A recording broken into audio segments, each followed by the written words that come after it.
अनन्तधर्मणस्तत्त्वं पश्यन्ति प्रत्यगात्मनः अनेकान्तमयी मूर्तिः नित्यमेव प्रकाशता।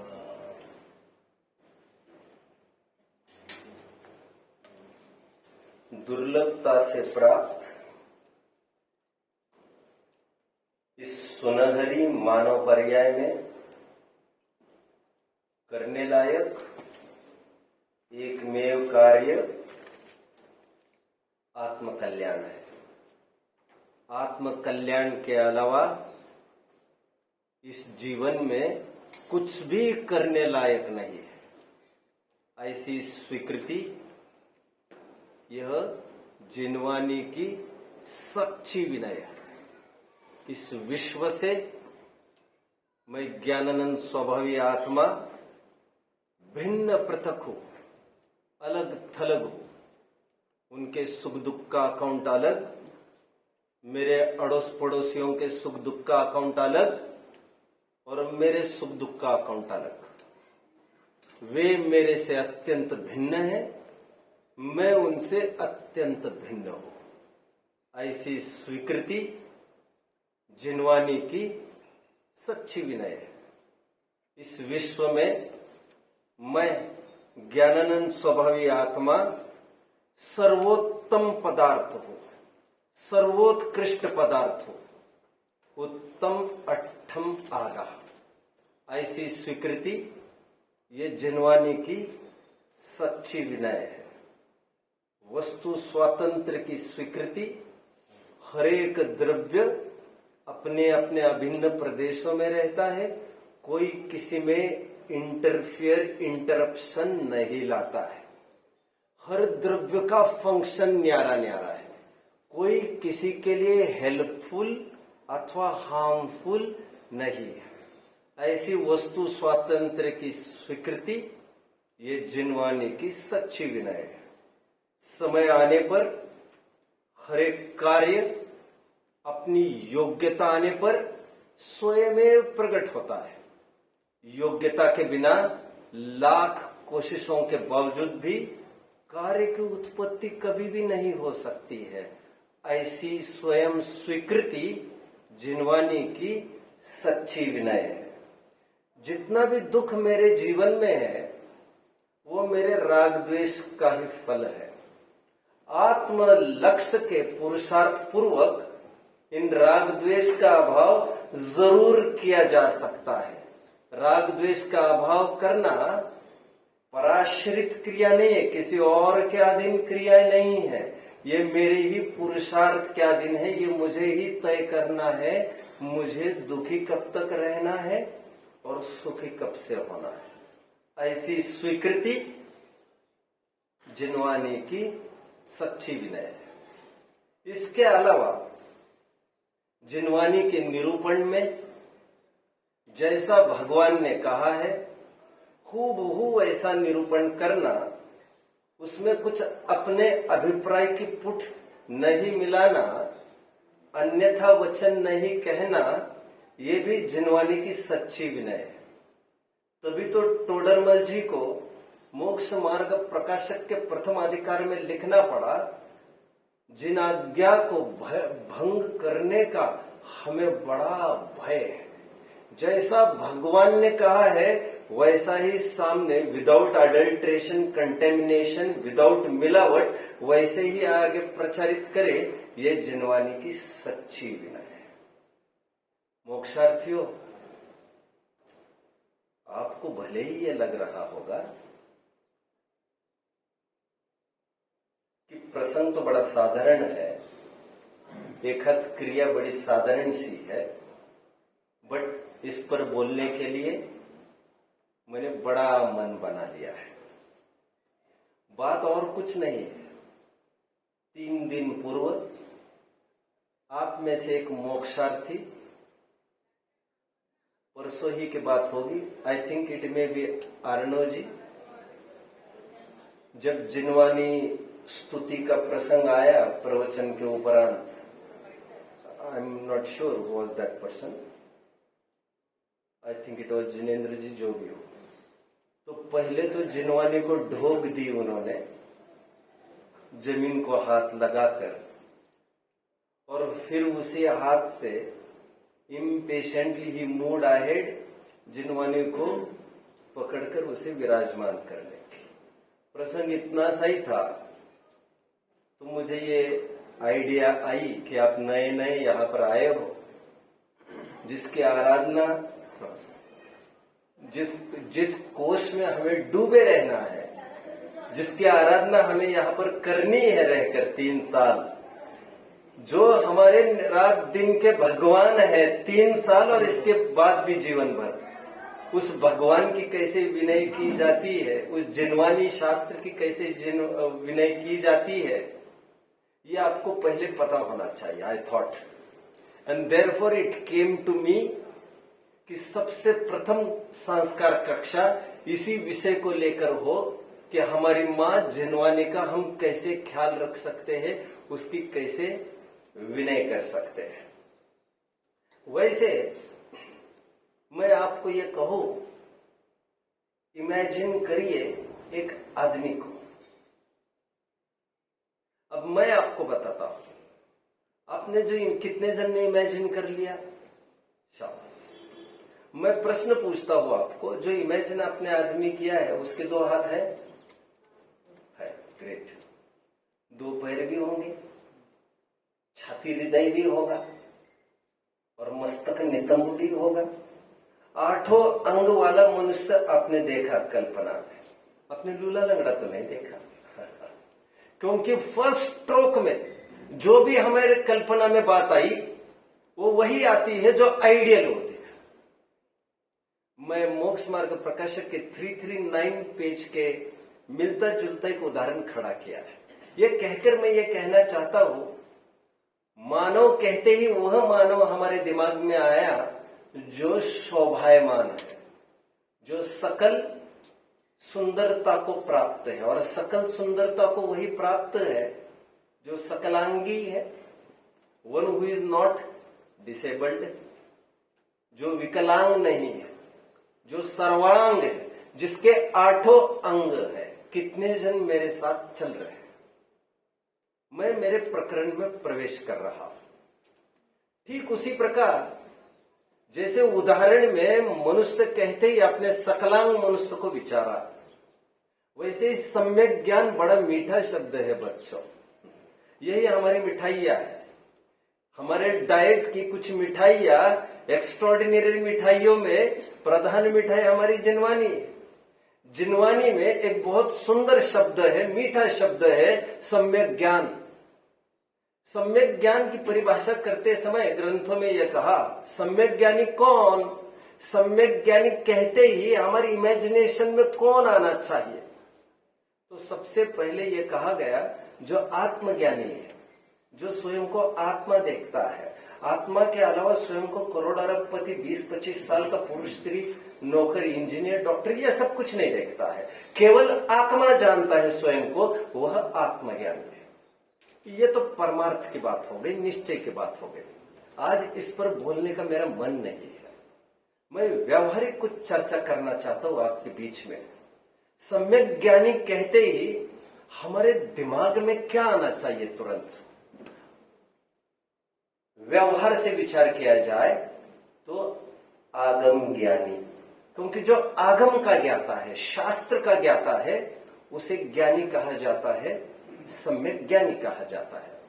बट पुरुषार्थ सिद्धि उपाय में ऐसा कहा गया है कि पूरे शास्त्र रटना मात्र ही सम्यक ज्ञान नहीं है। सम्यक ज्ञान के 8 अंग बताए हैं बच्चों। जैसे 8 अंगों की चर्चा में कर रहा था ना अभी, कौन कौन से 8 अंग है? जरा कोई रिपीट करेगा? 2 हाथ, 2 पैर, प्लीज। 2 हाथ, 2 पैर, छाती। मैंने छाती बोला था या हृदय बोला था? हृदय। हृदय बोला था। Okay, go ahead. सिर, सिर, आंख, पीठ और नितंब, 8 अंग, वैसे ही सम्यक ज्ञानी के 8 अंग होना कहा है। क्या है सम्यक ज्ञानी के 8 अंग? आगम ज्ञानी के 8 अंग। शब्दोच्चारण उसका ठीक होना चाहिए। जो भी कुछ बोल रहा है उसका प्रोनाउंसिएशन बिल्कुल ठीक ठाक होना चाहिए। भक्तांबर भक्तांबर ऐसा नहीं बोले बार बार।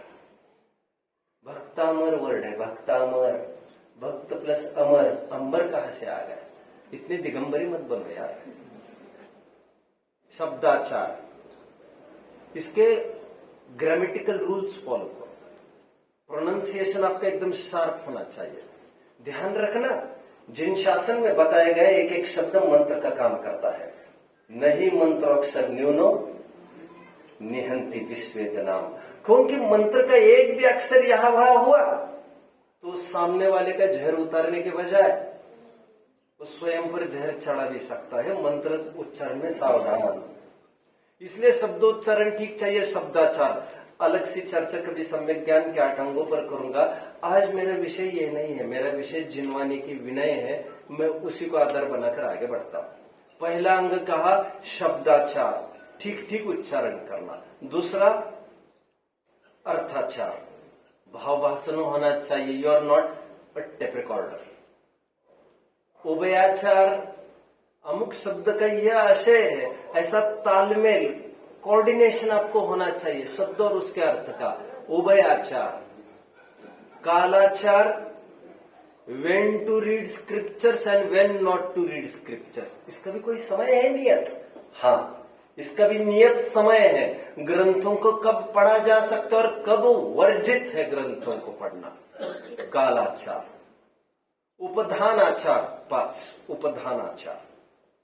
व्हाट इज उपधानाचार? पढ़ी हुई चीज को, अर्जित की हुई विद्या को नहीं भूलना। मतलब ज्ञानी वही नहीं है जो बहुत रटंत विद्या वाला है, जो यदि भूलता हो बातें, इसका मतलब उसका टच कम हो गया है, लैक ऑफ रिविजन हो रहा है, और यह सम्यक ज्ञान में कहीं ना कहीं बाधा खड़ी करेगा। उपधानाचार, अर्जित किए हुए ज्ञान को नहीं भूलना, विस्मृत नहीं करना। अनिन्नवाचार, अनिन्नवाचार, लोप नहीं करना। जिस गुरु से हमें विद्या मिली है उसका नाम पूछे जाने पर, कोई पूछे कि आप कौन से ग्रंथ से यह बात कह रहे हैं, और मैं यदि ग्रंथ का नाम कह दूं तो मेरी कॉम्पिटिशन्स नहीं बढ़ जाएगी। ऐसा सोचकर गुरुओं के नाम का लोप करना अध्ययन। उपधानाचार, लोप न करना। लोप करता है तो दोष आएगा। 8 अंग या 8 गुण है, समझ रहे हैं? यथार्थ समय पर पढ़े, बिना भूले पढ़े, सावधान माइंड से पढ़े, निरंतर रिकॉल करते रहे, और गुरुओं का नाम पूछे जाने पर सही सही बताए कि मैं इनसे पढ़ा। बहुमानाचार, ग्रंथ की और ग्रंथकार का अगाध बहुमान होना चाहिए। मुझे याद आ रही है और कुछ बातें, मैं यहां वहां डाइवर्ट नहीं होना चाहता, बट अभी बात आई है तो कह दो। श्रीमद राजचंद्र जी जंगल से लौटे, अधिकांश समय उनका जंगल में बीतता था। वैरागी जो थे, जंगल से लौट कर आए और उनको रात में माइंड बन गया, दिन ढल गया था, माइंड बन गया, मुझे ग्रंथ लिखना है। उनके एक फॉलोअर थे अंबालाल, उनको इशारा किया, I wish to write something. Ambalal ने फटाफट सब सामग्री खड़ी कर दी लिखने की, लेखनी आदि, कागज आदि,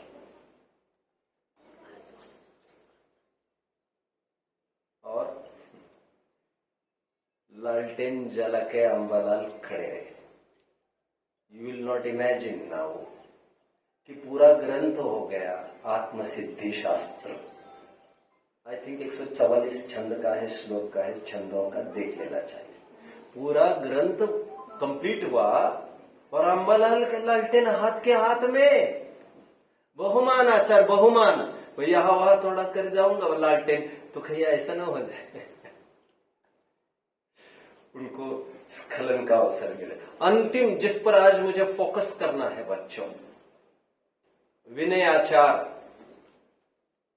ग्रंथों को, जिन ग्रंथों से हम ज्ञान अर्जित कर रहे हैं, उन ग्रंथों की विनय पालना। ऑफ कोर्स इसमें जिन विद्वानों से हम सुनते आ रहे हैं, जिन गुरुओं ने ग्रंथों की रचना की है, उनके प्रति भी विनय होना, ये भी विनय आचार है। बट आज मैं शास्त्र के विनय की थोड़ी सी बात करना चाहूंगा। कई पॉइंट्स में मैं आपके सामने पूरा बक्सा खोल दूंगा, आप पॉइंट वाइज इसे नोट करेंगे। आप जिनवानी की विनय कितने प्रकार से की जा सकती है। पहले मैं आपको थोड़ा अतीत में ले चलता हूं। एक वह जमाना था बच्चों, जब हम बैठे हैं ना आज यहां पर, ऐसे बैठकर जिनवानी नहीं पढ़ सकते थे। एक वो जमाना था जब धोती दुपट्टा पहन, जितनी मर्यादा आपको प्रतिमा जी के प्रक्षालन के लिए चाहिए ना, जितनी आपकी एलिजिबिलिटी, क्या एलिजिबिलिटी है भैया प्रतिमा के प्रक्षालन की? क्या एलिजिबिलिटी है बोलो? हाँ, धोती कुर्ता, दुपट्टा कहते बेटा उसे, कोई बात नहीं, कोई बात नहीं। शुद्ध वस्त्र चाहिए, द्रव्य शुद्ध चाहिए। द्रव्य शुद्ध मतलब फिजिकली भी शुद्धता चाहिए। ऐसा नहीं कहीं पसारो खून आ रहा, ऐसा तो बिल्कुल ही नहीं चलेगा। विकलांग भी नहीं चलेगा, 6 उंगली वाला भी नहीं चलेगा, ये तो ठीक है। वस्त्र भी शुद्ध चाहिए। जितनी एलिजिबिलिटी पहले प्रक्षाल करने के लिए हुआ करती थी, उतनी उससे कम एलिजिबिलिटी ग्रंथ को छूने के लिए नहीं हुआ करती थी। आमतौर पर जो आजकल देखने में आता, पॉइंट फर्स्ट जो मैं अभी कह रहा हूं, already I have started. Bundelkhand के लोग इसे बहुत अच्छे से समझते जानते हैं, और मेरा भी इतना सौभाग्य रहा है। आज वही की मिट्टी की महक से ये दिल सराबोर है। 10 साल मुझे भी योग बना है बुंदेलखंड के एकदम कोर में रहने का। इसलिए जिनवानी की मर्यादा विनय क्या होती मैं जानता हूं। लघु शंका, दीर्घ शंका, किए हुए वस्त्रों में अब जिनवानी को छू नहीं सकते। लघु शंका, दीर्घ शंका कितने जन समझ रहे हैं बच्चों? मुझे ग्रेट। लघु शंका इज मूत्र क्षेपण, डोंट टेक इट अदरवाइज, मुझे कहना पड़ेगा एक बार, और फिर वैसे विचार करें वस्तु स्वरूप में, तो ऐसी क्या बात है यार, किससे ग्लानि करना, सभी वस्तुएं ही तो है। ये तो माइंड सेट हमने बना दिया। आप समझ रहे हैं? सुअर को पूछे तो उसको ग्लानि थोड़ी होती, वस्तु में ग्लानि नहीं हुआ करती, ये तो हमारा माइंड सेट है। खैर, दीर्घ शंकन मतलब मल क्षेपण, एक्सक्रीशन प्रक्रिया कहते हैं उसको, बायोलॉजिकल। टॉयलेट करने भी जाया जाता था पहले, वस्त्रों को उतार के my dear, please please gather your attention. दीर्घ शंका को भी जाते थे पहले। दीर्घ शंका मैं पहले कहकर बात को कच्ची नहीं करना चाहता। जो आदत लोगों को लगी है ना, उसी कपड़े में जाकर सीट पर बैठ जाओ आदि आदि। पहले ऐसा नहीं होता था। पहले पूरे कपड़े उतार के दीर्घ शंका को जाया जाता था, मल क्षेपण के लिए। अरे भाई, मूत्र क्षेपण के लिए भी यह किया जाता था पहले। मूत्र का छींट, मूत्र का छाटा बॉडी पर तो आ ही सकता है ना। आप कल्पना कर सकते ग्रंथ पढ़ना कितना कठिन था।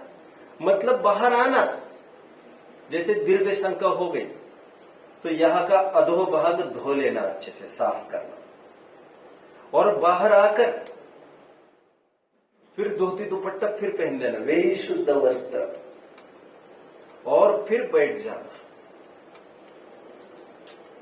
ग्रंथ लिखने के लिए अथवा ग्रंथ पढ़ने के लिए। पहले यह प्रचलन हुआ करता था। आज भी मैं ये देखता हूं, आज भी कहीं यह प्रचलन जिंदा है। फर्स्ट पॉइंट पर ही मैं बात कर रहा हूं फिलहाल। तो आज भी ये प्रचलन है कि जैसे दोपहर में कहीं सभाएं लगती है, 3 टाइम सभाएं भी कहीं कहीं लगती है। कोई है खुश नसीब जहां पर जिन्हें योग है अपने गांव में 3 टाइम सभा का? नहीं, कोई बात नहीं। थिएटरों में भी 4 शो चलते हैं। बात पर उन्होंने 4 से 2 पर नहीं आए हैं। उनको भक्तों की भी कमी नहीं है और दिखाने वालों की भी कमी नहीं। एनीवे क्या हम इतने गए बीते हैं? एनीवे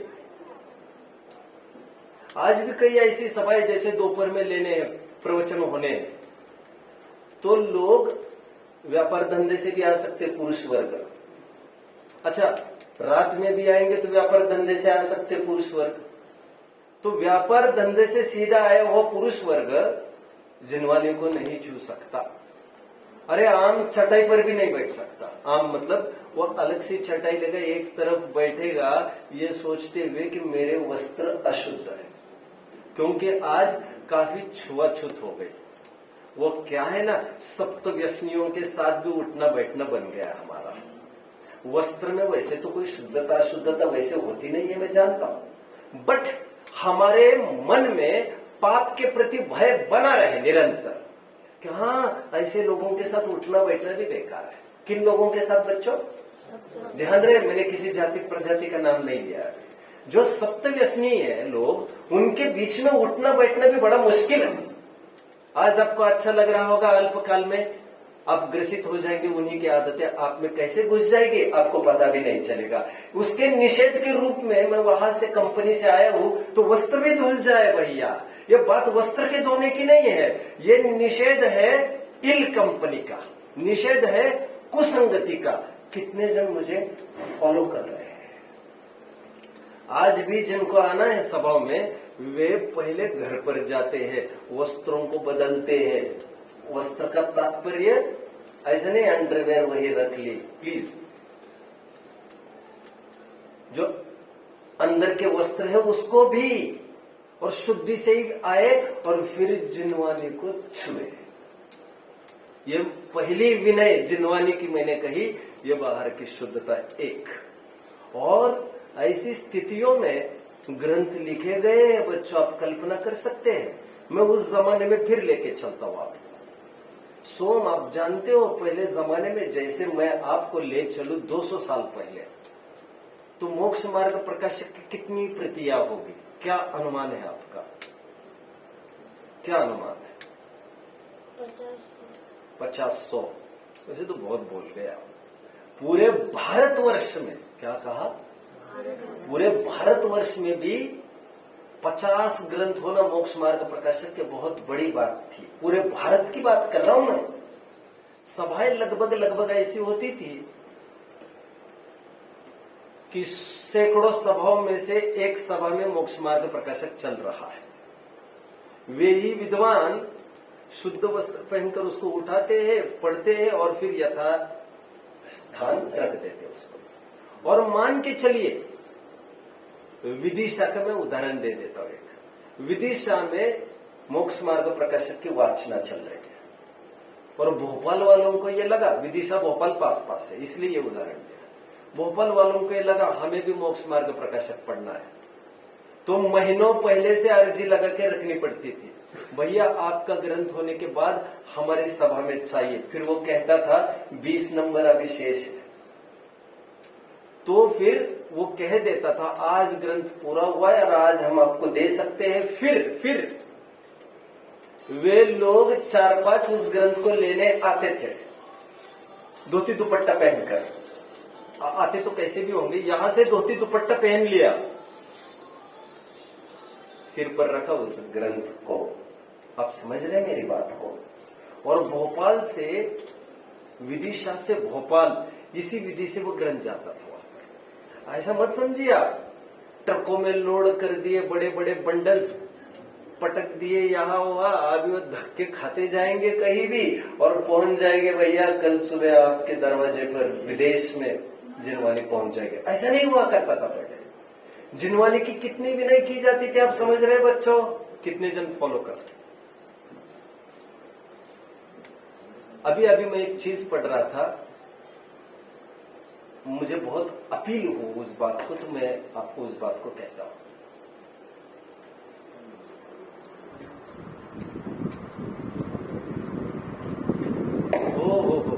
आज प्रसंग है और आप ये गलती कर बैठे। आज मुझे इसी बात पर बोलना है और आज आप गलती कर बैठे। जिनवानी की यह भी नहीं है। वैसे पॉइंट टू में आकर खड़ा हुआ मैं।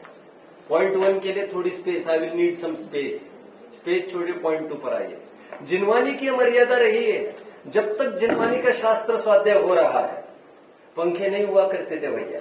आज भी मैं आपको गांव में ले चलूंगा, ऐसे गांव में ले चलता हूं मैं आपको जहां पर मंदिर में आपको पंखे के दर्शन नहीं होंगे, आपको स्वाध्याय हॉल में मंदिर के दर्शन नहीं होंगे।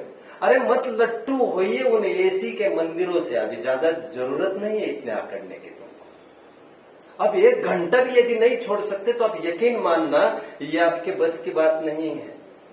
आप एक काम कर लीजिए, इस भाव में भोग ही लीजिए अच्छे से, फिर कभी आजमा लेंगे। 1 घंटा और सुन ठीक है, फिर अगले भाव में देख लेंगे। क्या बोला? अगले भाव में देख लेंगे। तुम्हारे पापा का राज है क्या? अगले भाव में नालियों में और गटरों में पाए जाओगे, इतनी तो औकात रह जाएगी तुम्हारी। अगले भाव में देख लेंगे मतलब तुम क्या बात कर रहे हो? तुम्हें पता है तुम्हें क्या मिला है? अनंतों में से एक जन को मिलता है। अभी होश में आओ, होश में। हम तो नहीं रह सकते, ठीक है, सब हो जाएगा। ऊपर से हंटर पड़ेगा तो सब हो जाएगा, अपने आप हो जाएगा, सब हो जाएगा। सिंधु नीर ते प्यास न जाए, ऐसी शीत क्या है वो भैया? 3 लोग को नाज झुकाए। अभी शीत कैसी, उष्णता कैसी, मेरु समान लो ही गली जाए। हाँ, ऐसी शीत उष्णता था। भूल गए कहां से आए हो, भूल गए कहां जाना है। एनीवे, ये सहजता में दूसरा आ पड़ा। मैंने एक्चुअली, मुझे बड़ा खेद हुआ, हमारे मोक्षार्थी भाई बड़े योग्य है, बहुत ही भले हैं आप लोग, बहुत अच्छे लोग हो आप। आपकी उम्र का था तो मुझे कुछ भी अकल नहीं थी रे।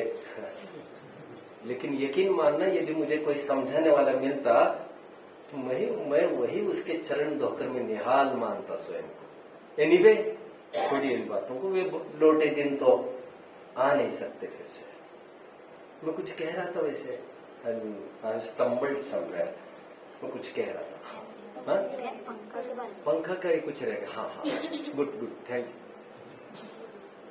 मैंने बच्चों को देखा भक्ति करते समय, बच्चे ही है आखिर, और आजकल गरीब से गरीब आदमी भी अपने बच्चों को अच्छा रखने के नाम पर बिगाड़ता जरूर है। कुछ नहीं होगा तो अभी से ही कूलर, अभी से ही एसी, अभी से ही पंखे। खैर, मुझे इस दिशा में भी नहीं जाना है अभी। अरे Lal Bahadur Shastri, first president I think, नहीं sorry, first prime minister, right? नहीं sorry, he was the second. I should switch on to, चलो उन्हीं का ले लेते। सेकंड प्राइम मिनिस्टर, थर्ड थे। अरे भैया, अब हमारे बच्चों से पूछ लेना बाद में, भैया मुझे कुछ नहीं आता और मेरे पढ़ाने के अनुसार आप एग्जाम में उत्तर लिखकर प्लीज मत आना, आपको उत्तर गलत मिलेगा। जब लाल बहादुर शास्त्री जी को क्वार्टर्स अलॉट किया गया था, मैंने आपको बताया कभी, दिल्ली में उनके प्रेसिडेंट के, प्राइम मिनिस्टर को तो उनको क्वार्टर्स मिलते हैं, स्पेशली उनके राजभवन होते हैं उनके। तो स्ट्रिक्टली पहले दिन जब लोग आए कूलर फिट करने, व्हाट्स रॉन्ग साहब, आपकी व्यवस्था कूलर, कूड़े करकट को ले जाओ यहां से। एक भी उन्होंने फिट करने नहीं दिया बच्चों घर पर। लड़की ये बोली, पापा वो व्यवस्था है उनकी, करने दो, मैं बिगाड़ना नहीं चाहता बेटा। आज तुम यहाँ हवा खा लोगी, फिर ससुराल में जाकर ठो करोगी, बाप ने कहा पटक दिया मुझे, ये नहीं चाहिए मुझे। जीवन should be full of hardships. Life is not fair, get used to it. जैसा तुम जीवन समझते हो ऐसे सुकुमार मत बनो इतने, अभी वे दिन भी तुम्हें देखने हैं बहुत जल्दी। एनीवे, तो बच्चों को मैंने देखा भक्ति के समय में, बच्चे कुर्ते से हवा कर रहे थे। अभी जिसको हवा करने में तो जिनवानी भी वो हवा कर लेते हैं।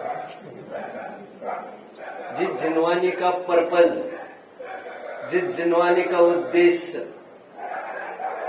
आपको विषयों से दूर भगाना, उन जिनवानी को उस नोटबुक से अभी क्या आप स्वयं को हवा करते रहेंगे? और मंदिर में भगवान के सामने अब ये समोचरण तो हो नहीं सकता। खैर इतना निष्कंटक माहौल हो, निर्मल मंद मंद हवा चले, ऐसे तो हो नहीं सकता। बट थोड़ी पेशेंस रखना चाहिए। किसके सामने बैठे हो, थोड़ी तो तमीज आपको रखना चाहिए। तमीज मतलब विनय, विनय। खैर मैं फिर पहले पॉइंट पर आकर खड़ा होता हूं। पहले जमाने में ग्रंथ लिखना बड़ा मुश्किल होता था बच्चों। एक ग्रंथ लिखने में 1 साल से ज्यादा टाइम लगता था, जो एक मिनटों में लाखों प्रतियां बाहर निकल रही है ना उस तरफ। 1 साल से ज्यादा एक ग्रंथ लिखने में लगते थे। पहले तो वैसे उनको कोई रोटोमैक नहीं था, रेनॉल्ड्स नहीं था, धड़ाधड़ धड़ाधड़ ना कागज थे। वैसे पांडुलिपियां देख लो तो पता चलेगा, हाथ लगाने पर आपको लगेगा, फट तो नहीं जाएगा। बड़ी सावधानी से लिखना पड़ता था। मात्रा वगैरह भी वो ऊपर रेशे वेशे भी आपको मिलेगी नहीं ऐसा। और थोड़ा कहीं जाना है तो फिर कपड़े बदलो, फिर जाओ, फिर कपड़े आकर, और बीमार हो गए, कुछ हो गए, 10 दिन लेटे। अभी बहुत अच्छी चीज मेरे पढ़ने में आई, इंद्र नंदी एक भट्टारक हुए, इंद्र नंदी, उन्होंने श्रोतावतार ग्रंथ लिखा है। वे एक जगह ये लिखते हैं, मन में तो बहुत है मेरे षटखंडागम की टीका करने का, और मेरी बौद्धिक क्षमता भी है, बट शरीर इतना शिथिल हो गया है कि सोचता हूं अभी जिनवानी की अविनय न हो जाए, इसलिए मैं अभी जिनवानी को छू नहीं रहा हूं आजकल। इतना बौद्धिक स्तर होते हुए भी आप समझे, क्योंकि मल मूत्र का क्षेपण होगा, वृद्धों का तो होता ही है ना। अब मूत्र का एक बूंद भी आ जाए कपड़े में तो अशुद्ध माना जाता है। इतना आदर और विनय पहले जमाने में हुआ करता था। एक जन ने तो ये लिखा है, भग्न पृष्टि कटी ग्रीवा भग्न दृष्टि रधो मुख कष्टेन लिखितम शास्त्रम यत्नेन परिपालयेत्। भग्न पृष्टि लिखते लिखते मेरी पीठ चली गई। भग्न पृष्टि कटी ग्रीवा, कमर भी चली गई लिखते लिखते, गर्दन भी चली गई। भग्न दृष्टि, आंखें भी चली गई लिखते लिखते। लिखते लिखते मेरा सब कुछ मैंने आहूत कर दी इंद्रिया, फिर भी यह ग्रंथ पूरा नहीं हो पा रहा है। हे पढ़ने वालों, ये मत सोचना कि हमने मेहनताना दिया है, इसको पैसा दे दिया है, ज्यादा बात मत करो। आप इतना ही करना, जो ग्रंथ में इतने कष्ट से लिख रहा हो उसके अच्छे से रक्षा करना। पहले पॉइंट, दूसरा पॉइंट हो, मैं तीसरे पॉइंट पर आकर खड़ा होता हूं। किसी को कोई डाउट नहीं। तीसरे पॉइंट पर आकर खड़ा होता हूं। जिनवानी की विनय का तीसरा पॉइंट। पहले जमाने में बच्चों, आजकल तो बाइंडिंग का जमाना है। किसका जमाना है? बाइंडिंग मतलब क्या है? बाइंडिंग मतलब उसमें जो फेविकॉल वगैरह लगता है, दैट इज ऑल हिंसक। पहले जिनवानियां ऐसे नहीं हुआ करती थी। जिनवानी का मूल नाम ग्रंथ भी कहते, आपने सुना है, मैंने कभी कहा भी है सभा में। जिनवानी को ग्रंथ क्यों कहते हैं आप जानते हो? आप नहीं जानते, मैं बताता हूं। ग्रंथ मतलब होता है गांठ। गांठ वहां जरूरत होती है जहां पर दो अलग अलग चीजें जोड़नी पड़ती है। रहीमन धागा प्रेम का। पहले जमाने में ग्रंथ ऐसे नहीं होते थे जैसे हम देख रहे। पहले पेपर्स होते थे, केवल पेपर्स भी कहाँ होते थे पहले? लीव्स होते थे, पत्ते होते थे, और उनको एक के ऊपर एक रखा जाता था। आप समझ रहे हैं बात को? और फिर एक कपड़े में उन सबको रैप किया जाता था। अभी फिर से ग्रंथ पढ़ना है ना आपको, फिर से जाओ, क्या म्हणतात त्याला, गठुडा, फिर से जाओ और वो पोटली खोल दो, गांठ बांध, उसको खोल दो, फिर एक पन्ना पढ़ो, फिर उल्टा करके पढ़ो, फिर शांति से एक तरफ पढ़ो, फिर दूसरा पन्ना ऐसा नहीं था खटाखट खटाखट खटाखट, ये कुछ नहीं था। इसीलिए उसका नाम ग्रंथ है, क्योंकि गांठ बांधनी पड़ती थी पहले। अभी ग्रंथ तो इसको एक नाम निक्षेप से कह रहे हम, हालांकि बाइंडिंग तो अभी भी हो रही है उसको। मोक्षार्थियों, जिनवानी की इतने विनय हुआ करनी चाहिए और होती थी। एक नियम हुआ करता था पहले, मुनिराज तक बच्चों, किसी ने देखा कभी मुनिराज ग्रंथ पढ़ते समय? वे ग्रंथ कैसे पढ़ते देखा? अभी एक पेज पलटना है, पहले पीछे देखा आपने? हाथ लगाना है तो पहले पीछे घूमेगी। अभी आप समझ लीजिए ग्रंथ को लिखना कितना कठिन है मुनियों के द्वारा। आप क्या समझ रहे हो? जहां पर उंगली लगेगी पहले पीछे घूमेगी वहां पर, फिर पन्ना पलटा जाएगा, फिर पीछे घूमेगी उस पर। मतलब हम यही करते रहे। ये जिनवानी की विनय ऐसी हुआ करती थी। और यहां तक कि मुनिराज जब ग्रंथ लिखते थे, मैंने ऐसा तक पढ़ा है मूलाचार ग्रंथ में, मुनिराज जब ग्रंथ लिखते जैसे समय सार लिख रहे कुंदाचार्य देव, ऐसा तो है नहीं कि एक स्ट्रोक में लिख दिया। जैसे कुछ लिखा और कोटर में रख दिया। अब कोटर में रखोगे तो कैसे रखोगे? कोटर में? फिर वहां का परिमार्जन करना पड़ेगा फिर से। परिमार्जन कितने जन समझ रहे हैं? पीछे से शुद्धिकरण। और 2 दिन मुनिराज को भाव हुआ ही नहीं, 4 दिन हुआ ही नहीं कि मुझे कुछ लिखना है। हो सकता है कि नहीं है भाव? फिर भी उन्हें रोजाना वो परिमार्जन करते रहना है, वहां कहीं जाले ना लग जाए जिनवानी को। हाँ, फिर वहां से व्यवहार ही कर जाए मुनिराज, फिर उनकी जिम्मेदारी खत्म, उनका विकल्प ही खत्म हो जाए ग्रंथ लिखने का, फिर तो बात ही खत्म। बट जिनवानी की विनय इतनी हुआ करती थी पहले। आगे के पॉइंट पर आइए। कौन सा पॉइंट चल रहा है हमारा? चौथा लिख लीजिए, ठीक है। जिनवानी को कैरी कैसे करना वो समझ लीजिए बच्चों। जिनवानी का तात्पर्य मैं 2 बातें कह रहा हूं। जिनवानी, अभी इसी को जिनवानी कहने ही लग गए हैं, जो छप रही है आपकी। हाँ, मैं एक बात कहते रह गए एक्चुअली, मैं कैरी का point I will carry on afterwards. मैं कौन सा पॉइंट एक भूल गया था ना, वो आई फॉरगॉट दैट। पहले जमाने में जैसे ग्रंथ, अभी बाइंडिंग भी चालू हुआ ना, बाइंडिंग, तब भी प्रेस में नहीं जाते थे ग्रंथ पर बाइंडिंग को। हमारे शुद्ध सात्विक शाकाहारी ब्रह्मचर्य का पालक को बुलाया जाता था मंदिर। उसे कहा जाता था 10 गुना मेहनत आना हम देंगे आपको, और आप इन शुद्ध मटेरियल से ही सब कुछ करेंगे। तो बाइंडिंग का मटेरियल भी शुद्ध यूज किया जाता था। आज जैसी स्थितियां तब नहीं थी।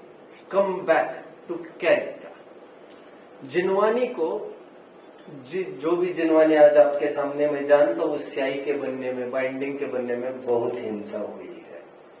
बट इसे अशक्य अनुष्ठान थोड़ी देर के लिए मानकर चलिए। बट जिनवानी को कैरी करते समय कभी भी आपको नीचे नहीं लटकाना चाहिए। जिनवानी आपको जिनवानी को ऊपर उठाकर रखना चाहिए, और बहुत अच्छी भाषा में कहूं तो छाती से लगाना चाहिए उसको। इसीलिए जो बैग्स आपके बने, जिनवानी के किट्स जो बने, वो बड़े हैंगर के नहीं बने, क्योंकि बड़े हैंगर के बनते तो चले जाते कमर के नीचे आपके, और माना यह जाता है नाभि के नीचे हमारे जिनवानी नहीं होनी चाहिए। आगे का भी पॉइंट नोट कर लीजिए। और एक, इसीलिए हमें यह भी चाहिए कि जिनवानी विराजमान हो तो हम चेयर्स पर ना बैठे। मैं ऊपर वालों को नीचे नहीं बुला रहा हूं, थोड़ा धैर्य रखिए। तो आपको लगेगा यार ये तो अटैक करने लगे बूढ़ों को देखकर। नहीं, कोई कोई लोग तो उम्र का भी लहजा नहीं समझते आज तक। कोई कोई 10 साल का ही बच्चा ऊपर बैठ जाता है। मजबूरियां किसी की क्या है, किसी की कितनी समस्या है, ये तो वे ही जाने। अभी उन मजबूरियों के पीछे वो स्वाध्याय आना ही बंद हो जाए, ये तो ठीक नहीं है। लेकिन आज भी ऐसी सभाएं है जहां पर मूल प्रवचन हॉल में एक भी कुर्सी लग नहीं सकती, उनको बाहर बैठना पड़ता है, बाहर, जहां पर जिनवानी का सामना उनका डायरेक्ट ना हो जाए। वाह रे वाह, मतलब पूजन तो खड़े खड़े करना है, नहीं तो 20 पंथ नहीं हो जाएंगे आप खड़े खड़े। और भगवान के सामने तो, और तुम्हारी जिनवानी है, माँ विराजमान है और आपके नीचे है और आप ऊपर बैठे हो, यह विनय नहीं होनी चाहिए। आप जानते हो बच्चों, पुराने जमाने में भी विमान हुआ करते थे, जानते हैं? ये स्पाइस जेट वाले, इंडियन एयरलाइंस वाले नहीं, बिना पेट्रोल के चल जाते थे प्लेन्स। जानता है कोई? रिद्धियों के बल पर, विद्याओं के बल पर, विद्याधर वगैरह उनके विमान अपने रहते हैं, देवगणों के पास भी उनके विमान रहते हैं और विद्याधरों के पास भी उनके विमान रहते हैं। जब विमान चलता है आकाश में तो उसके कुछ नियम है। विमान अपने आप रुक जाता है, अपने आप हवा में स्तब्ध हो जाता है। कब जानते हो आप? नीचे यदि समोशरण चल रहा हो ना, भगवान हो नीचे, भगवान, वहां से विमान आगे नहीं निकलता, रूल है। फिर सज्जन लोग समझते हैं, यदि देव हो तो वो समझ लेंगे अवधि ज्ञान लगाकर, विमान क्यों रुक गया आखिर? ओ, नीचे समोशरण चल रहा है। तो एकदम वे वहां से नीचे लैंड करते हैं, पहले दर्शन करते हैं और फिर आगे निकलते हैं। अब जानते हो और एक नियम है, यदि ग्रंथ नीचे, ग्रंथ शास्त्र, तो विमान रुक जाता है। मैं क्यों कहना चाह रहा हूं ये सब? हम उनसे ऊंचा नहीं रह सकते कायदे से। आजकल तो सब ये आर्टिफिशियल जो चल रहा है, और विद्याधर बेचारे नीचे आकर तो चल नहीं सकते थे, देवगण यहां आकर तो चल नहीं सकते, उनका तो वही उनके पास साधन है घूमने फिरने का। एनीवे, जिनवानी को ऊपर रखना चाहिए, नीचे नहीं लटकाना। बच्चों ध्यान से सुनिए, आगे के पॉइंट एक ऐसा नोट करिए आप, जिस नोटबुक में आप जिनवानी नोट करते हो, that is equivalent to Jinvani, that is equally a Jinvani. उसको भी जब तक उसमें, वैसे विद्या की भी पुस्तक में नीचे रखने के पक्ष में नहीं, जमीन वमीन पर, जहां पर सबके पैर लगते, बट जिस नोटबुक में आपने ये तय किया है धर्म के नोट्स बनाएंगे और केवल उस पर टाइटल ही डाल दिया है समय सार, तो उस नोटबुक को आप नीचे नहीं रख सकते।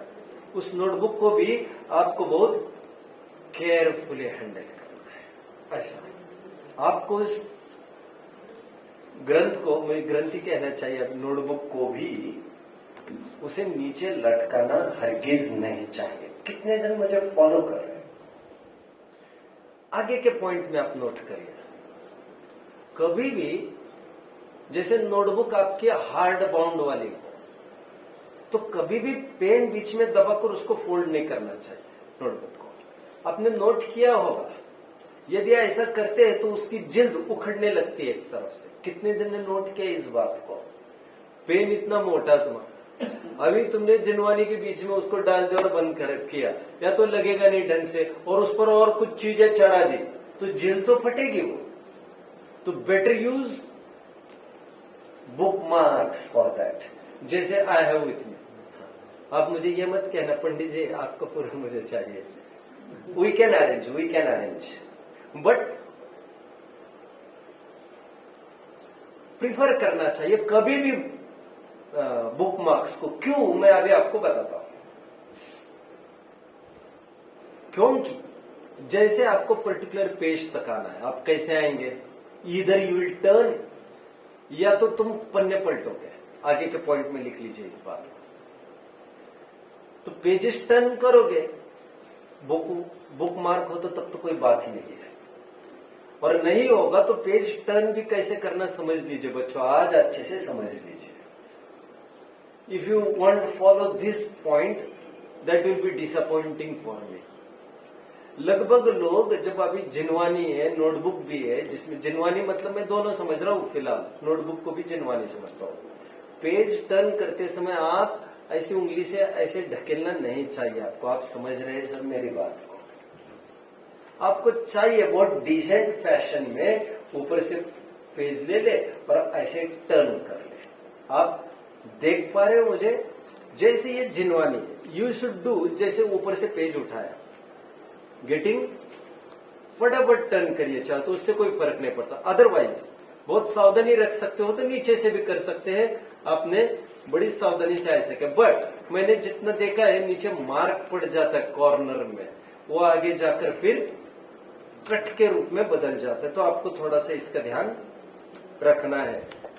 टर्निंग द पेजेस में आपको ध्यान रखना है। आगे के पॉइंट में आप लिखेंगे थूक आदि का प्रयोग तो आप कदापि नहीं करेंगे। ये सब 84 आसाधना दोष में आपको ये सब मिल जाएगा। कहीं कहीं यदि थूक उड़ती भी हो, कोई लोग तो थूक लगाकर ही उसको करना चाहते हैं, उनका तो निषेध हो गया।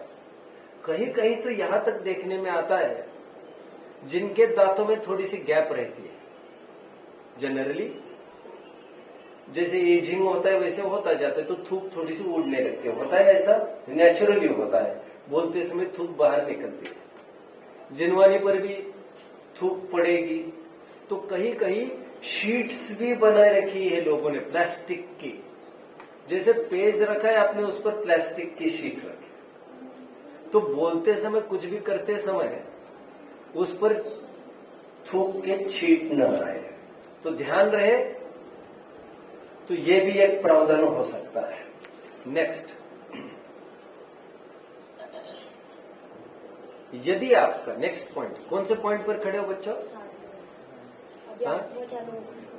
9th होगा ऐसा मुझे भी लग रहा है। 10वां चालू है, 10वां भी हो सकता है क्योंकि मैंने अभी भी काफी पॉइंट्स बोले। 10वें हो सकता है। झूठा मुंह है यदि आपका,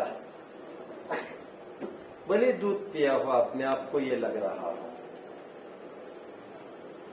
तब आप जिनवानी को तो नहीं छू सकते। लोग पूछते हैं कि मुस्लिम आ सकते हैं क्या प्रवचन में, तो मैं ये कहता हूं भंगी आ सकते हैं क्या प्रवचन में, लोग पूछते, तो मैं ये कहता हूं गणेश प्रसाद जी वर्णी नाम कितने जन ने सुना है? ठीक है, ये हमारे हीरोज थे बच्चों, हीरोज, हमारे कुछ जैन हीरोज जो विरासत अभी, ये हमारी विरासत रही है। एनीवे, इनके प्रवचन में रोज 2 भंगी भाई आते थे। आपको कोई आपत्ति? अब मेरा ये प्रश्न है, वे ग्रंथ को छुए कि नहीं छुए? आपको क्या लग रहा है? वैसे क्या लग रहा है? तो मुझे क्या कहना है, सुनिए जरा बात को।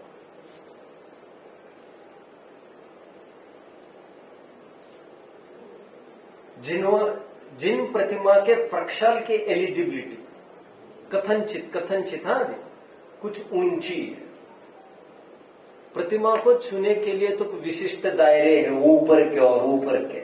माता बहनें थोड़ी छू सकती हैं, लेकिन ग्रंथों को तो छू ही सकती है।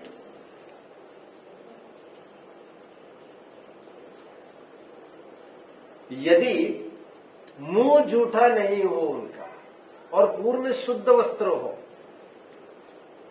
दीर्घ शंका लघु शंका के न हो, तो बेशक कोई भी ग्रंथ छू सकता है। और यदि ऐसा न हो सकता होता, यदि हम रोक लगा देते, तो जितनी भी इंटरनेशनल यूनिवर्सिटीज है उसमें तो आप आपके ग्रंथ रखे नहीं सकोगे। मतलब आपने जैनेतरों के तो दरवाजे ही बंद कर दिए, मतलब उनको अनधिकारी सिद्ध किया।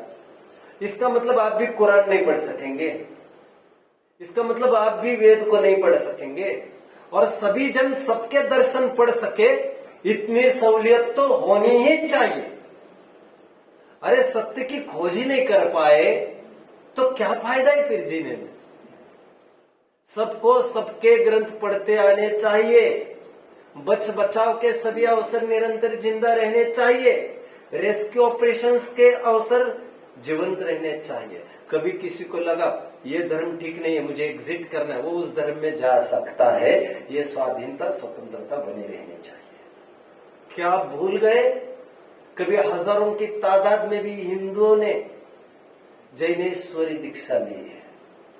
क्या आप भूल गए इस बात को कि कितने ही साधु संत दिगंबर मुनि बेसिकली मुस्लिम और सूफी रहे हैं। क्या आप भूल गए इस बात को।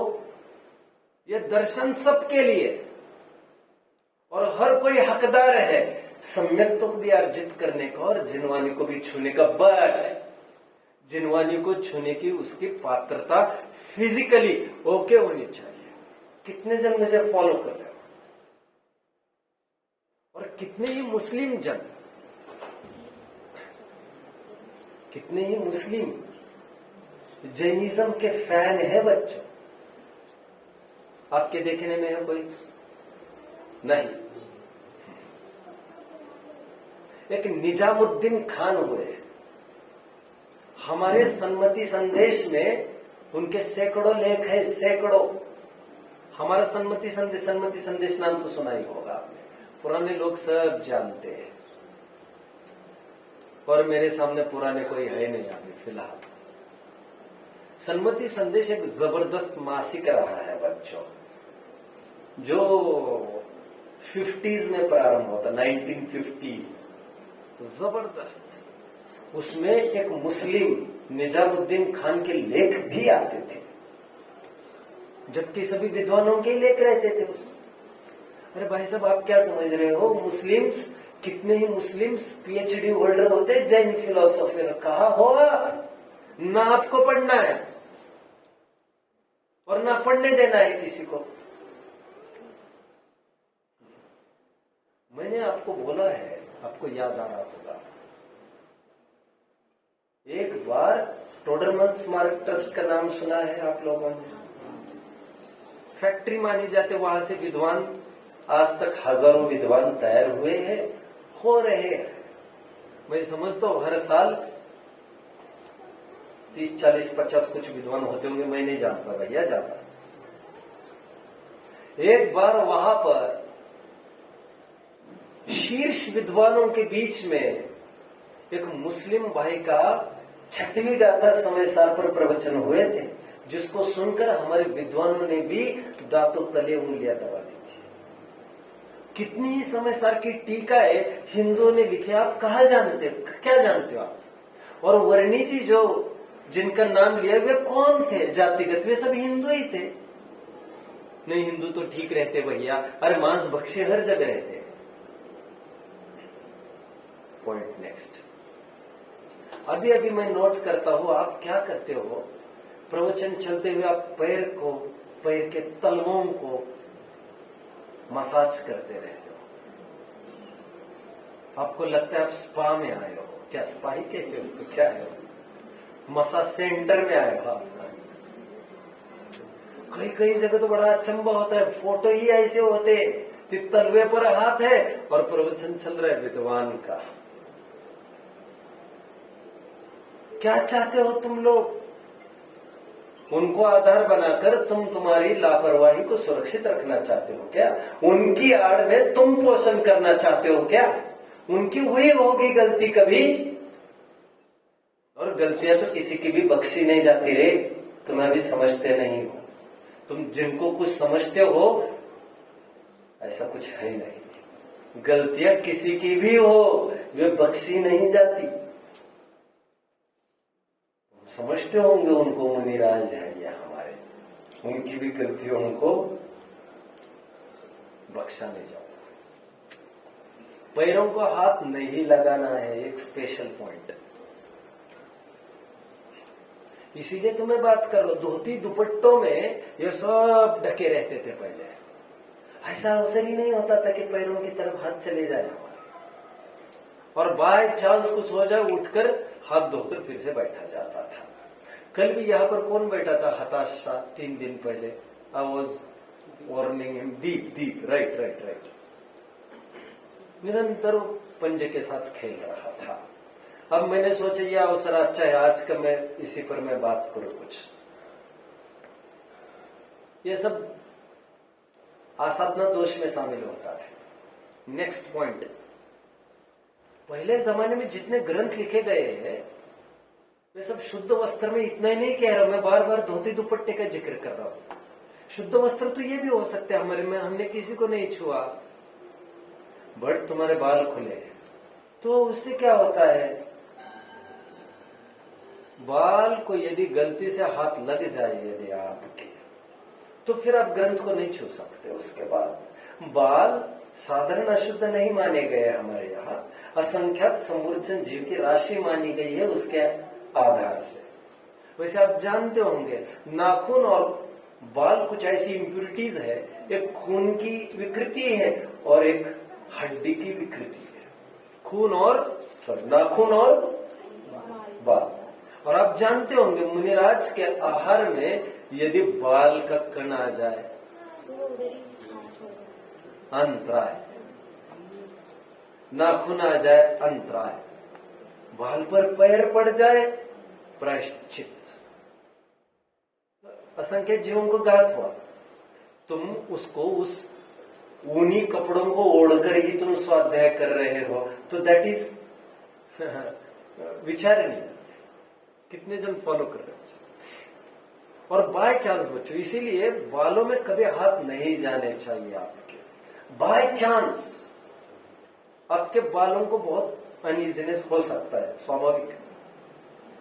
तो other option you have is, तो आप सीधा ये कर सकते हैं। आप समझ रहे हैं मेरी बात को? ऐसा कर सकते थे उल्टे हाथ से। समझ रहे कितने जन फॉलो कर रहे हैं मुझे? और कदाचित लगी जाए तो ऐसी भी कई सभाएं हैं जहां पर तुरंत कहा जाता है हाथ पोंछ लो तुरंत, फिर जिनवाने को हाथ लगा सकते हैं। नेक्स्ट पॉइंट, ये पॉइंट तो बड़ा खतरनाक है। आपने किसी ब्रह्मचारी भाई को कभी गादी पर सोते देखा है बच्चों? गद्दी पर नहीं, देख सकने में ऐसी कोई दिक्कत नहीं है बहुत बड़ी। आपने किसी प्रवचनकार को गद्दी पर बैठे देखा? ये प्रश्न ठीक नहीं होगा, मैं पीछे हट करता हूं। बट ब्रह्मचारी लोग कुशन का, गद्दी का प्रयोग नहीं करते। ये कितने जन ने नोट किया? जरा raise your hand and give me some confirmation. आपने नोट किया? कहाँ नोट किया है? नाम बताओ, स्थान, बस स्थान का नाम बताओ। नहीं, चलो ठीक है, मतलब गद्दी का प्रयोग नहीं होता है सोते समय आदि करते समय। क्यों नहीं होता है जानते हैं आप लोग? Although that is a sign of comfort, I know, वो तो एक लग्जरी का साइन है, थोड़ी सी अयासी का चिन्ह है क्या गद्दे का प्रयोग करना, ठीक है। बट बुढ़ापे में हड्डियां चुभने वगैरह लगती तो एक मजबूरी कभी किसी की पड़ती होगी, तो एक ओके, कोई हिंसक चीज तो है नहीं, वो सब कॉटन ही है, रुई है, तो ऐसी कोई खास बात उसमें है नहीं। बट ब्रह्मचारी इसीलिए प्रयोग नहीं करते क्योंकि उस कपड़े का तो कोई भी बैठ सकता है उस पर, कपड़ा ही है वो तो, और वह छूने वाला कपड़े को विषय कषाय भी हो सकता है। यहां पर धर्म क्षेत्रों में कोई भी लोग आते, कहीं भी उठते हैं बैठते, मतलब आई मीन टू से सभी ब्रह्मचर्य का पालन कर सकते हैं ऐसे जरूरी नहीं है ना। कितने जन फॉलो कर रहे हैं? किसी लोगों को तो ये भी पता नहीं यार, ये धर्म क्षेत्र है, कम से कम पति पत्नी को यहाँ पर ब्रह्मचर्य से पालन करना चाहिए, दूर दूर अलग अलग सोना चाहिए। बट मान के चलो उनको समझ में नहीं आया, लेकिन वही विषय भोग के उनके कपड़े, बिछाने, बेड्स तुम्हें तो समझ में आती है ना। तुम उन्हीं पर, गधे क्या करते हैं वैसे, वो क्या कहते हैं उसको, मराठी का शब्द है लोढ़ना।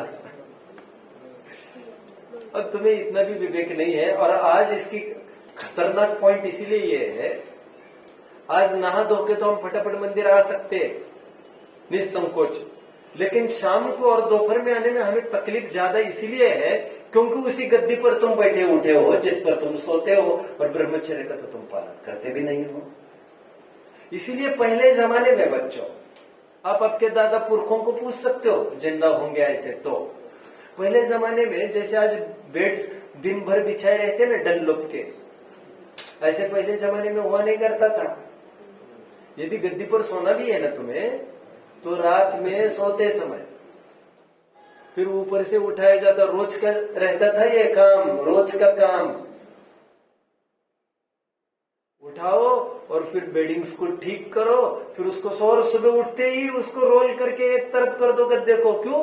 फिर दिन भर छू नहीं सकोगे आप। ये ट्रेंड हुआ करता था। मैं इतना क्यों कह रहा हूं?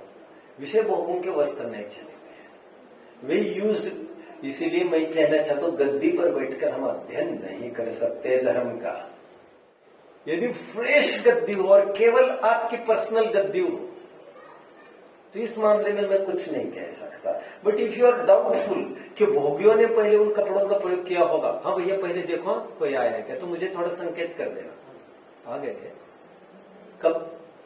अब भी आए हैं, तो 5-7 मिनट और मैं विषय को कंप्लीट करूंगा। I am sorry.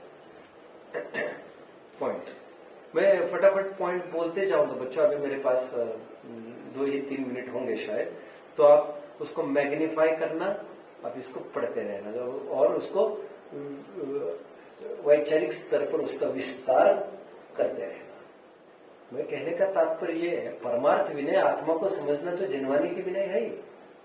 शास्त्रों को न पढ़ना ही अविनय है, ये तो है ही। अरे कितने ही शास्त्र आज दीमक के और चूहों के पेट में अपनी जगह बना रहे हैं। तुम्हारी नोटों की गड्डियों को तो ऐसा होता नहीं है, उनको कैसे भी अव्यवस्थित रखे, ये तो अविनय है ही। बट मैं ऊपरी अविनय कह रहा हूं जो आपको पालन करना चाहिए।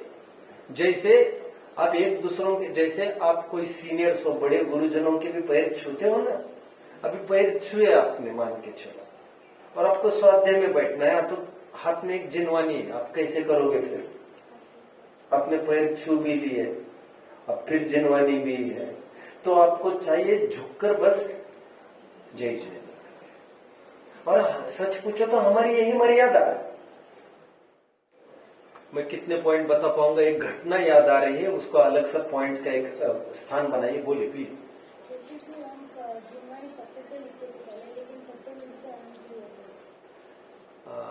नहीं होता है बेटा ऐसा, क्योंकि पत्ते सूखे पत्ते की बात होती जो अपनी योग्यता से गिरे हुए अचित हुए पत्ते होते थे, वे सचित नहीं हुआ करते थे।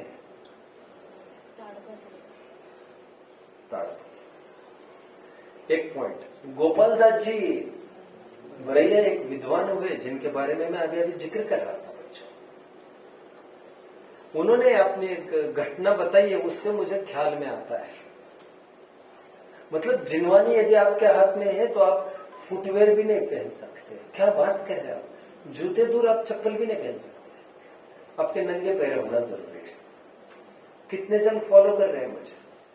गोपाल दास जी एक बार बहुत दूर धूप में उनको जाना पड़ता था। पहले जमाने में ले चलता हूं बच्चों, आप तो बहुत आयास जमाने के हो। 4-4, 5-5 किलोमीटर पैदल कड़ी धूप में स्कूलों में जाना पड़ता था, धर्म की स्कूल्स में। सब वही थोड़ी हुआ करता था। तो उन्होंने एक बार चप्पल पहनकर वे जिनवानी, मतलब सब हाथ में रखकर वे जा रहे थे मंदिर वगैरह। तो बच्चों उनको किसी विद्वान ने टोका, रोका और कहा मैं तुम्हारी शिकायत करूंगा तुम्हारे गुरुजी को। और ये कहा तुम अभिनय करते हो, चप्पल भी पहने और जिनवानी भी हाथ में लिए हो। फिर लेकिन गुरु ने ये बता दिया उनको आई साइट की बहुत ट्रबल प्रॉब्लम आ रही है और धूप में आई साइट फटाफट खराब होती है बच्चों, और वो भी बेयर फुटेड यदि हो तो। इसलिए विनोबा भावे ने भी जो नंगे पैर जीवन में घूमे वो बाद में चप्पल इसलिए पहनने लग गए थे क्योंकि आई साइट कम होने लग गई थी और धूप में दिक्कत आने लग गई थी, संगनन आदि जिसका जैसा है। तो परिस्थिति वशात कोई ऐसा करता हो तो उसके बारे में मुझे कुछ नहीं कहना, बट राजमार्ग जिनवानी की विनय का ऐसा भी है कि इतनी विनय आपको पालन करना चाहिए।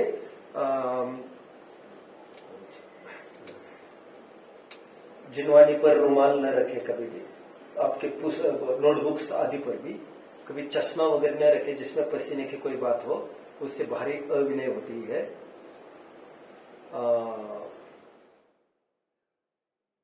अंतिम बात मैं करूंगा, फिर बंद करेंगे। मुझे सब लगभग पॉइंट्स मेरे कवर भी हो गए हैं।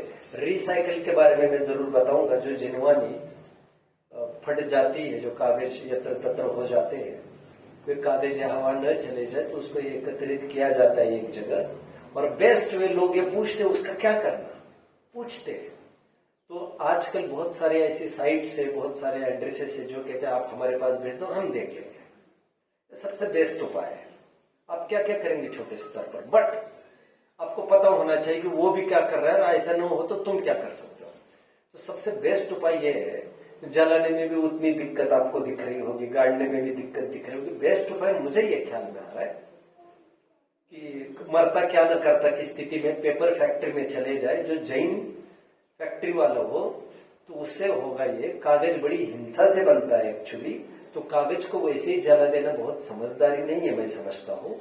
तो कागज यदि रिसाइकल होता हो, मैं जानता हूँ उसमें गलाना बनेगा, पानी बनेगा, सड़ना बनेगा, ये तो लगभग आप पानी में सिरोने की बात करते हो, वो तो उसमें भी होना है। ये तो जलाने की बात करते हो, पोल्यूशन वगैरह, वो तो उसमें भी होना जीव की हत्या।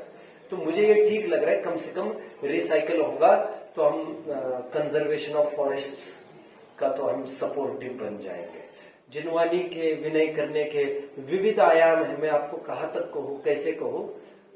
दर्शन करते समय में भी आपको आदत ये नहीं चाहिए कि पहले हाथ टेक लिए और फिर दर्शन कर लिया। हाथ ऐसे टेकने ही नहीं है आपको। एक तो हाथ टेकने जैसी उम्र नहीं है आपकी, और यदि टेकने भी हो तो पीछे का पार्ट आप टेक सकते थे सिंपली।